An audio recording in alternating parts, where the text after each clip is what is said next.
Hari ini kita akan belajar bahasa Inggris mengenai kalimat aktif dan kalimat pasif. Rumusnya dan nggak semua tenses, tapi beberapa yang sering kita gunakan. Kalimat aktif menjadi kalimat pasif. Yang warna merah adalah subjek, yang warna biru adalah objek. Jadi ketika di sini kalimat aktif subjek, nanti di kalimat pasif jadi objek. Yang tadinya objek di kalimat aktif jadi subjek di kalimat pasif. Logonya tetap sama, tapi warnanya berubah. Karena di sini sebagai subjek, di sini sebagai objek. Di sini sebagai objek, di sini sebagai subjek. Merah subjek, biru objek. Kita ulang secara cepat karena udah pernah kita bahas di video awal. Aku atau saya sebagai subjek I, nanti objek menjadi me. Kamu, engkau, kau, you, ketika objek menjadi tetap aja you. Kami atau kita, kalau di bahasa Inggris satu kata aja, nggak ada beda-beda untuk kami atau kita. We, ketika sebagai objek, us. Mereka, they, sebagai objek, them. Ia atau dia laki-laki, he, sebagai subjek, sebagai objeknya nanti him. Dia atau ia perempuan, she, sebagai objek nanti jadinya her. It, tetap it. It ini kita gunakan untuk hewan, tumbuhan, atau benda mati misalnya ya. Atau untuk yang belum kita tahu si jenis kelaminnya apa, tersebut, ini, itu, kadang kita masukkan ke dalam it. Nah, ini rumusan. Intinya yang tadinya dari kalimat aktif, nanti kalau di kalimat pasif tuh selalu pakai V3 atau verb 3. Itu salah satu ciri dari kalimat pasif, ya. Selalu ada atau pakainya verb 3. Nggak peduli tadinya pakai verb apa, tapi nanti ketika jadi kalimat pasif, dia selalu bentukan V3. Dan yang tadinya subjek udah pasti jadi objek. Misalnya saya membeli balon, ya nanti kalau di kalimat pasif kan jadinya balon dibeli oleh saya. Nah, oleh sayanya itu jadinya by, oleh, ya. By, oleh. Ya, sayanya kalau di bahasa Indonesia tetap saya, tapi kalau di bahasa Inggris nanti berubah sesuai dengan kalau sebagai objek istilahnya jadi apa. Ya. Sekarang kita lihat yang tadinya di sini pakai verb 1 atau verb yang ada s-nya. Kalau he, she, it kan ini dari kalimat yang ada do, das kalau jadi positif atau negatif. Yang tadinya verb atau verb s, kalau nanti di kalimat pasif tergantung kita lihat. Yang tadinya si objek kan di sini kalau kalimat pasif jadinya subjek nih. Si subjeknya ini nanti kita lihat dia pakai is, am atau are. Bukan lihat dari sini lagi. Kalau ini kan dilihatnya dari sini subjeknya. Kalau yang ada s-nya kan yang he, she, it, his, it, his, s, nanti kan ngikutin. Tapi kalau kita udah ubah jadi kalimat pasif, nanti kita fokusnya ke yang tadinya objek. Karena objek udah berubah jadi subjek di sini. Nah, si yang tadinya objek sekarang subjek ini, kan misalnya nanti jadi I, atau you, atau we, atau they, atau he, she, it. Kita lihat pakainya is, am atau are. Lihatnya dari sini nanti. Kalau di kalimat pasif. Terus verb 3, by-nya udah pasti, ya. Nah, sekarang kalau yang tadinya di kalimat aktif pakai V2. Yang pakai did, ya. atau V2. Did itu kalau udah jadi kalimat tanya atau kalimat negatif. Ketika jadi kalimat pasif, lagi-lagi bukan lihat di yang tadinya subjek di kalimat aktif, tapi kita fokus ke yang sekarang jadi subjeknya apa nih? Yang tadinya di sini objek. Sekarang kan dia udah berubah jadi subjek di kalimat pasif. Nah, ini tuh si subjek ini yang tadinya objek di sini ya, sekarang kan udah jadi subjek, tukeran. Kita lihat kalau subjeknya ini harus pakai apa? Harus pakai was atau harus pakai were. Jadi ini yang tadinya dudas atau verb ada verb s-nya. Ini juga konsisten, present kan? Ini juga present. Yang tadinya present tense jadinya pakai is mr kan tetap juga present. Tapi pakai verb 3 udahnya. Yang ini tadinya past atau past, konsisten juga ketika dia kalimat pasif. Jadinya was atau were, tergantung si subjeknya ini apa. Ya, verb 3 tetap. Nah, sekarang gimana dengan yang present continuous kalimat aktifnya? Pakai is, am atau are, terus verb ing, kan continuous ya.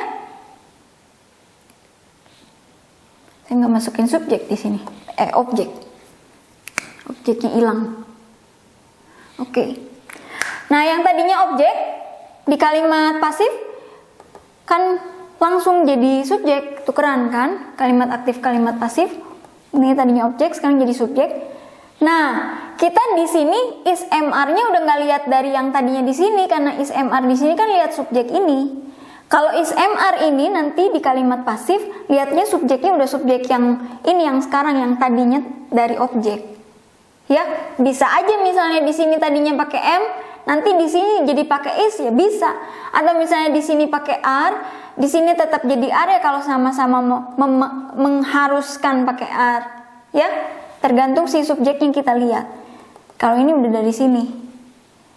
Nah, karena harus pakai verb 3, sedangkan tadinya di kalimat aktifnya ada verb ing-nya, jadi konsisten di sini juga harus ada verb ing-nya sebelum jadi verb 3. Ya, jadi is mr, karena di sininya tadinya ada verb ing, jadi di kalimat pasifnya juga harus ada being, baru verb 3. By, ini yang tadinya subjek di sini. Ya. Sekarang yang past atau past continuous. Kalau past bukan present kan berarti pakainya was atau were. Continuous kan pakainya verb ing. Sama juga.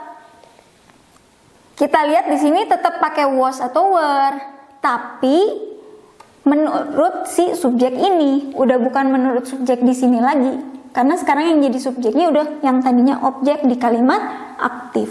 Ya. Jadi bisa aja di kalimat aktifnya menurut subjek ini tadinya pakai were, tapi karena sekarang di kalimat pasif jadi dia pakai ini, harusnya jadi was. Bisa. Ya. Atau kebalikannya, tadinya dia pakainya was, terus ini jadinya were, bisa. Pokoknya lihat si subjeknya. Sama juga karena continuous verb ing kan di kalimat aktif, di kalimat pasif jadi ada ing dulu baru verb 3. Being verb 3. Sekarang yang has atau have. Untuk yang present perfect atau perfect. Sama juga kan udah has atau have, nanti pakainya verb 3 kalau di kalimat aktif kan. Ada di video tentang tenses ya. Bisa dilihat. Tergantung si subjeknya di sini di kalimat aktif pakai has atau have, terus verb 3, terus objek. Nah, kalau di kalimat pasif yang tadinya objek jadi subjek, nah si has atau have-nya udah nggak ngikutin yang ini lagi, tapi ngikutin si subjek ini. Kita lihat, si subjek yang tadinya di sini di kalimat aktif objek nih, kalau sekarang jadi subjek di kalimat pasif nih, mengharuskannya pakai has atau pakai have, ya. Nah, karena di kalimat pasif verb 3, di sini udah verb 3, jadi di sini harus ada kata bantu. Kalau yang tadinya di sini verb ing, jadi di sini ada bantuannya. Di kalimat pasif jadi being, baru verb 3. Di sini yang tadinya verb 3, di kalimat pasifnya harus ada bantuan kata verb 3 sebelum verb 3 yang ini. Kata bantuannya itu been, ya. Sekarang yang past atau past, perfect atau perfect. Had. Kalau ini gampang karena mau subjeknya apa juga macam-macam, tetap aja pakainya had, ya. Gak usah kita bingung-bingung have atau has, tetap aja had, ya. Verb 3 terus objek. Kalimat pasifnya lagi-lagi yang tadinya objek jadi subjek, terus had. Nah, sama dengan yang tadi di kalimat aktif verb 3. Kalimat pasif sebelum verb 3 harus ada kata bantuan been, ya, baru verb 3. Terus by, ini yang tadinya subjek di sini di kalimat aktif, di kalimat pasif jadinya objek. Kalau titik maaf udah pasti ya, sudah nulis kalimat kan harus pakai titik di akhir dari kalimat. Nah, sekarang gimana dengan yang has, have, terus been, terus verb ing, present perfect continuous. Kalimat aktifnya kan tergantung nih si subjeknya mengharuskan pakai has atau mengharuskan pakai have di kalimat aktif, ya. Kalau di kalimat pasifnya lagi-lagi yang tadinya objek menjadi subjek. Nah, si subjeknya inilah yang mengatur nanti kalau di kalimat pasif ini. Sekarang yang subjek yang tadinya objek di sini dia mengharuskan jadi has atau have, ya. Udah bukan lihat subjek ini lagi has have-nya. Kalau ini kan urusannya sama subjek yang ini. Ini sekarang has have-nya urusannya sama dia yang tadinya di sini objek. Di sini di kalimat pasif sekarang dia udah jadi subjek. Been, verb ing di kalimat aktifnya. Nah, di kalimat pasif kan harus ada verb 3. Sedangkan di kalimat aktifnya udah ada been terus verb ing. Jadi kalimat pasifnya nanti been-nya tetap, karena tadinya verb ing kan harus verb 3 di sini. Jadi ada kata bantu, ya, being. Sama dengan di sini, ya, tadinya verb ing di kalimat pasifnya ada being. Nah, sekarang yang terakhir yang sering dipakai lah, ya, karena bisa macam-macam kan, tensisnya ada banyak, ada 16 atau 12. Ini yang sering-sering dipakai aja. Dua terakhir ya, karena masih ada ini. Sama juga ini had, past atau past, perfect atau perfect continuous. Di kalimat aktif had kan terserah mau subjeknya apa juga, karena dia tetap aja had. Been terus verb ing terus objek. Si objek jadi subjek, had mah udah pasti, udah nggak usah pusing-pusing karena pakainya cuma satu macam, nggak ada model lain, cuma satu doang, had. Mau subjeknya apa juga, been-nya tetap, verb 3 udah pasti, karena tadinya kalimat aktif ada verb ing, kalimat pasifnya harus dibantu dengan kata being, ya. Jadi been, being, verb 3. Sekarang yang terakhir, future. Sesudah will, akan atau hendak, kan kembali ke V1 atau V, ya. Sedangkan di kalimat pasif yang tadinya objek jadi subjek ini, udah will kan harus verb 1, sedangkan kalimat pasif harus verb 3, jadi ada dibantu dengan be. Ya, udah will, terus be, baru verb 3. Jadi verb satunya ada be dulu, sudah will, verb 1 be dulu baru verb 3. Ini juga sudah been karena harus verb ing, di sini being baru verb 3. Sini has, have atau had verb 3. Ini verb 3 harus dengan been. Jadi intinya yang tadinya V atau VS jadi is atau am atau are verb 3. Yang tadinya V2 was atau were verb 3. Hati-hati lihat subjeknya. Subjek yang baru, bukan subjek yang lama, tapi lihat subjek yang baru. Yang tadinya objek di sini. Ini is, am, are atau was, were, verb ing. Dan harus verb 3. Jadi pakai being, is, am, are. Lihat ke subjeknya.